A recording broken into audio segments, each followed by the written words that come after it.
Hello world, and we are back. My name's Kyle Fischl. This is going to be episode 154 of my poker vlog.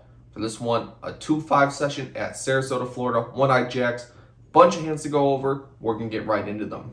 First hand of note, as we begin at the 1-3 table like we normally do. With a button straddle, there are two limps before I look down at pocket aces of the black variety. From the cutoff, I raised to $21. Want to size up a bit here. Hopefully can get this closer to heads up rather than multi-way. But 21 seems to be too small as the button and all the limpers call. So we are going four ways to a flop, which comes 8-7-5 rainbow. When it checks to me, this is absolutely not the flop I'm going to bet with aces. I am disappointed! My opponents have all the two pairs in range. They have all the sets. They have flopped straights. My hand has a ton of equity, and if I get check raised, I kind of have to fold. So seeing as this is a horrible board for aces and my range in general, I'm going to check this one back, try to get closer to showdown, possibly throw out a bet if it's checked to me a second time. But when I check, the turn is the 10 of clubs, and the big blind leads out for $40. Well, this opponent's definitely very capable of bluffing. He's definitely capable of throwing bets out when he senses weakness to try to take the hands down. My hand has been severely under-repped. Aces could beat hands like ace-10, 7-6 of clubs, any 7-6, maybe 5-4 of clubs. My opponent's very capable of turning pair plus flush draw or pair plus straight draw into bluffs, so I'm not going anywhere just yet. I am the only caller, and we're going heads up to a river card, which is the Queen of Diamonds. So clubs brick, straight draws bricked, but Queen 10 gets there, and on this card, my opponent throws out like $150, just a pile of red chips. I don't even need a count here. I don't really need to think about this too much. There's just too many two pairs in range and too many sets, and I think this one just has to be a fold. So when I fold face up, my opponent is nice enough to eventually reveal that he had pocket sevens for the vlog. Nice hand, sir. Following that, I pick up pocket sixes. I raise to $15 from middle position. Only the big blind calls, so we're heads up to a flop of 10-5-4, 2 hearts. We do have the 6 of hearts, so that's somewhat relevant. When it checks to me, there's only one overcard. I have a pair. Seems good enough to bet here. Fold out all his equity like Queen Jack, King Jack, 7-8, all kinds of hands we can get to fold just for a c-bet and take down some money. But when I make it $15, my opponent makes the call. So we're heads up to a turn card, which is the 3 of hearts. I turn open-ended plus a baby flush draw, and my opponent checks to me.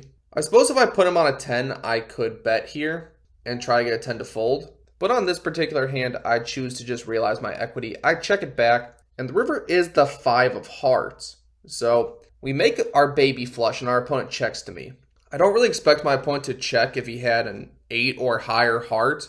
Yes, sometimes he will just turn that into a check call, but I think we can value bet our 6 high flush for very small here. Possibly get a 10 to get a crying call. So I bet small in the river, $15. My opponent flicks it in, and he has King 5 of clubs. So we actually do get some value on this river card. It's nice when you go thin and it gets paid off. Following that, we look down at pocket aces for the second time, getting some good card distribution today. And this time we are under the gun. I raised to $15. The button and the two blinds call. So we're end up going three ways to a flop of 9-4-3 rainbow. This is the board you want to see bet pocket aces. It's super dry. Should have folded out like 4-3.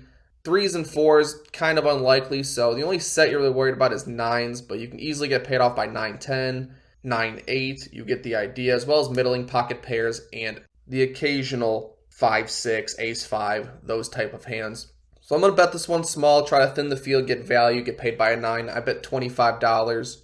Only the big blind calls, so we're heads up to a turn card, which is the King of Diamonds. My opponent has about $150 in his stack, so I'm going to just go over 3 streets here, try to get all of it. Hopefully my opponent had like King, Queen, turn to King. Maybe he'll get sticky with a 9. Either way, I bet $35, setting up about a $115 river jam. But this is too much. My opponent folds card. And aces are going to be the best hand on this one. So we're still about even, win some, lose some, before the 2-5 game opens up. And on the first hand of note, I raised to $20 in middle position with King, Queen of hearts. There's one call before the cutoff raises to 90. This is probably one of the worst hands to call a 3-bet with. Has a lot of reverse implied odds. If your opponent could have ace king, ace queen, so if you flop top pair, you could be actually drawing extremely thin. But we do have a flush draw. This hand is a relative premium, and no one likes a nit. So we're going to call this 3-bet. And the other player folds, so we're heads up to a flop of 7-3-4 2 diamonds. So not even a backdoor flush draw, no equity whatsoever. When I check, my opponent bets $155, and it's just going to be a fold. You're hurting me! You are hurting me! Sucks to burn $90, but this is how poker goes sometimes. It's not all just play hands, flop monsters, and get paid. Sometimes you just fold when you miss. Following that, I look down at Queen Jack offsuit in late position. I raised to $20. The big blind is the only caller, so we end up going heads up to a flop of 10-7 deuce rainbow. So we have 2 overs, backdoor straight draw. Decent flop for us. When he checks to me, I could bet here. I think I'd bet more if I had ace highs, maybe any middling pocket pairs, even like 10 jack, but I think this one's just going to be a check and bet on any turn card that's an 8, 9, jack, queen, king, any of that stuff. So I check it back. The turn is the jack of diamonds. So we actually pick up top pair, decent kicker. I actually expect my opponent to lead out here some of the time, both of his bluffs and his 10x, jack x, but when he checks to me, I have to go for some value myself. I bet $20.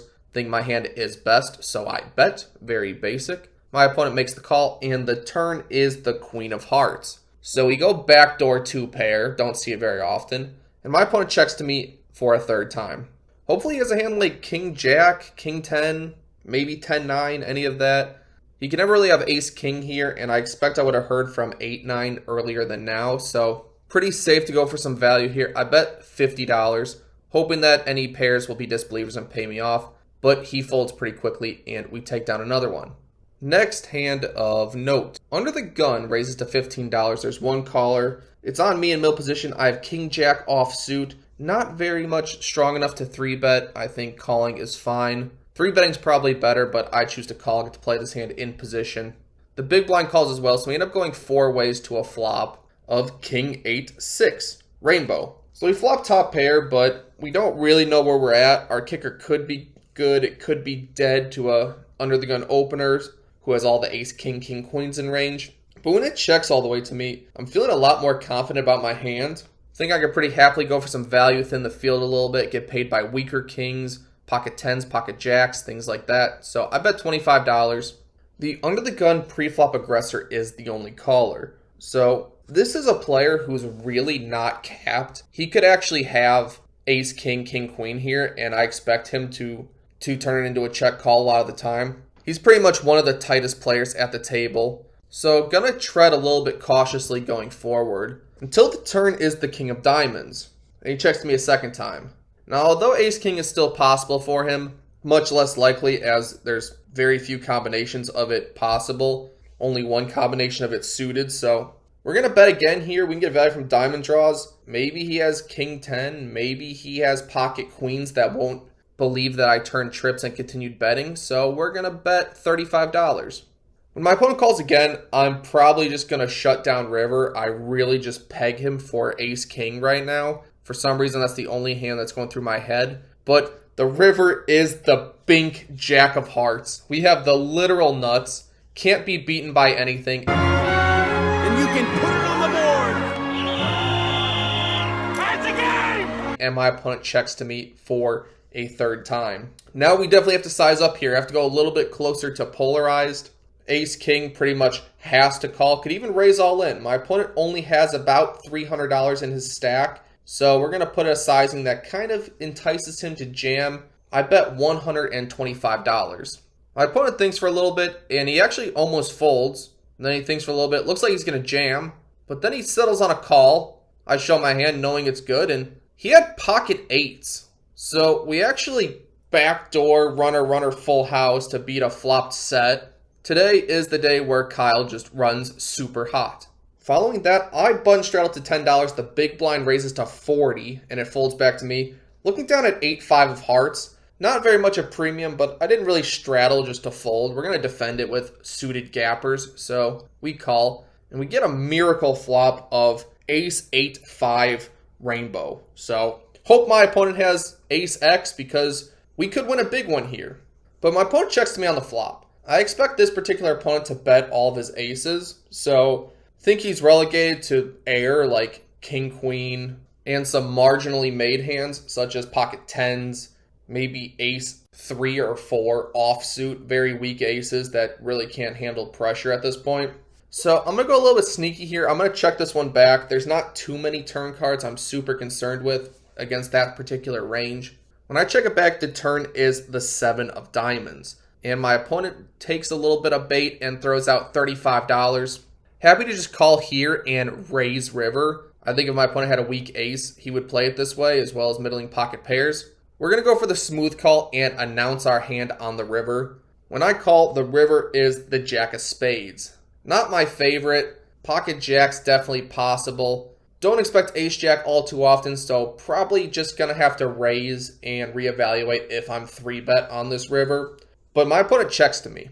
I want to go closer to half pot here. I think my opponent's very marginal in this spot. Don't think he ever has a premium hand. Don't think he's ever setting a super weird trap where checks flop, bet turn, check raise river. Be kind of crazily unorthodox. So I can happily bet $85 here. My opponent doesn't think too long and puts in the money. I say 2 pair and show it. And he is immediately hating how much of a luck box I am on this day. Well, since we're running well, feeling good, feeling invincible, when a late position player raises to $15, the button calls. I looked at a pocket nines. Seems like a 3-bet opportunity. Could squeeze and win $30. We've been running super hot today, so why not play this one aggressively? I raised to $50. Both the late position player and the button decide to call. So we end up going 3 ways to a flop. Not sure what flop I'm looking for. 8-5-5 seems decent. It's hard to keep an overpair with nines. So I think this is just going to be a continuation bet. I'd bet all my overpairs this way, maybe ace-8 some of the time, and definitely ace-5 if I ever had that. So I continue for $75. Only the late position player calls, so we end up going heads up to a turn card. I'm probably going to check this one a lot of the time, until it's the 4 of hearts. Somehow still keeping an overpair with nines. Think I kind of have to bet here a second time. Don't want my opponent's random ace-king, ace-x type hands to be able to see free river cards, so we definitely want to charge them. Don't expect him to have 6-7 all too often. Don't really ever expect him to have a 5 here. So I'm going to try to protect my nines. I bet $210. To this bet, it does not take very long at all for my opponent to jam all in. Well, I'm in a world of hurt. I actually need an exact count to decide if I'm going to call here. I think my opponent has like tens or jacks a lot of the time. Maybe an ace-8 sometimes, and possibly ace-x of hearts because backdoor hearts have come in. When the exact count is 541, only 330 to call to win approximately $1,000.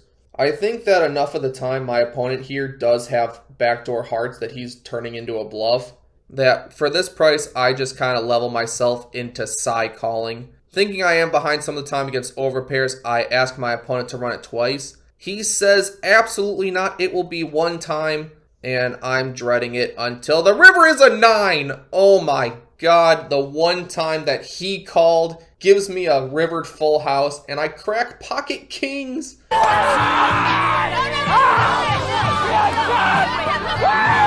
Oh, what a dream spot. What a dream session. Oh, what a savage hand. And the pot was $1,382, all getting shipped my way. Following that, I looked down at ace king of diamonds. Things have been going my way consistently today. So when under the gun raised to $15, this is absolutely going to be a 3-bet 250. Kind of a weird spot as the small blind 4-bets to 150.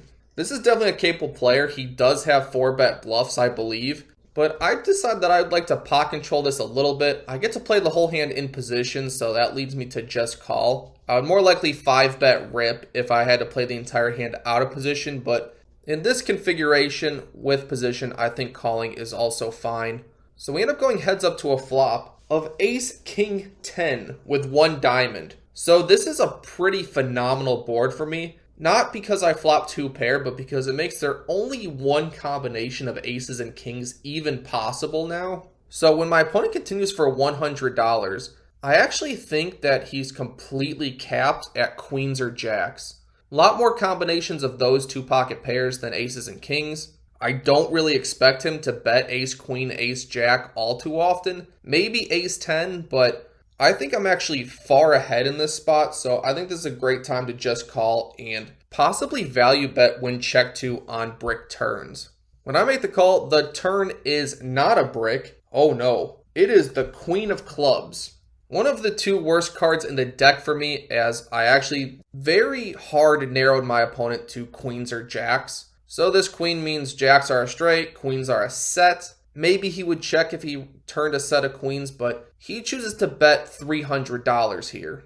I very much doubt ace queen would bet here. I think ace queen would take their showdown value pretty happily. So this one seems to just be a fold. Seems horrible, but not quite the turn card I'm looking for. My opponent is nice enough to show for the vlog that he 4-bet with ace jack offsuit, very light 4-bet, bet with top pair plus gut shot on the flop, and then smacks that turn card to have me drawing to 4 outs, plus a few chop outs. Oh well, nice hand. Stack's looking good, only in the game for $800, so we're actually up a decent amount of money. Before this very fun hand, I'm under the gun with 9-10 of spades. I raised to $15. The big blind is the only caller, so we're heads up to a flop of 8-6-3, 2 diamonds.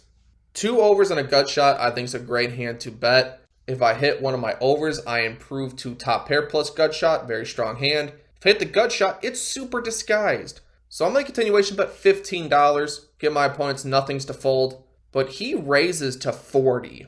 Now, the hands I expect this opponent to raise with are any 8x and diamond draws. And against those two holdings, my hand actually has a pretty decent amount of equity against. And I don't really want to play the rest of this hand without the betting lead.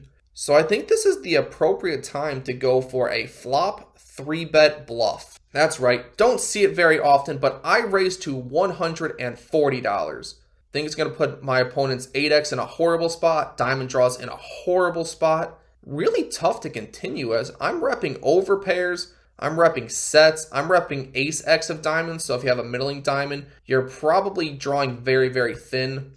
And this 3-bet bluff actually works. My opponent folds, we take one down with 10 high, feeling good. And for a final hand of note, early position raised to $20, I'm on the button, pocket kings is my hand. What a great hand to end this day on. I raised to $65. The opener is the only caller, so we're heads up to a flop of ace, jack, 4. Always an ace out there. When my opponent checks to me, I play my entire range the same. Having the king of hearts is nice. Have backdoor flush draw, backdoor straight draw to fall on if needed, but I'm just going to try to rep ace king here. I would continue for $60, so that's what I do with kings. My opponent makes the call. Well, this is a disaster. Pretty confident he has an ace here. But the turn is the king of clubs. Oh boy, do I hope he has an ace here. I'm going to bet really small in this one. Having the king of hearts now is a very good thing for me. It blocks a lot of flush draws my opponent can have, so he's kind of relegated to an ace. Definitely don't want that to fold here, so I only bet $100. And when my opponent makes the call, the river is the 7 of diamonds. Now having the king of diamonds, I think I have to polarize and rep like I have missed hearts myself, get paid by an ace. So I go full polar, $350 on the river. I know this opponent, play with him a lot. I know he doesn't want to get bluffed. So think he's going to be weighted more towards calls here. And he's in the tank. He's thinking. He's riffling chips. Thinks for over 30 seconds. The longer he thinks, the more I think he's going to eventually talk himself into a call. But he settles on a fold. Somewhat disappointed. Suppose he probably would have called 250, 275 pretty easily. 350 might have just been too much for him. But definitely a good day. In the game for $800. Out of the game for $1,550. That's a profit of $750 across 5 hours. Equates to $150 an hour or 30 big blinds an hour. And sometimes when you play a poker session, you're making a vlog, a storyline kind of develops. And this one was both in real world examples showcasing the boards and situations where continuation betting with overpairs is correct versus the times it can be quite dangerous, as well as I just ran super pure, hit a 2-outer, hit a runner full house out. sometimes you can just run good to be able to win. I will definitely take it, as I've had my share of run bad in the past as well, so no complaints from me. My next video come out in a few days will be also a pretty decent sized win. Be fun to cover that one. Stay tuned, and I will see you on the next one.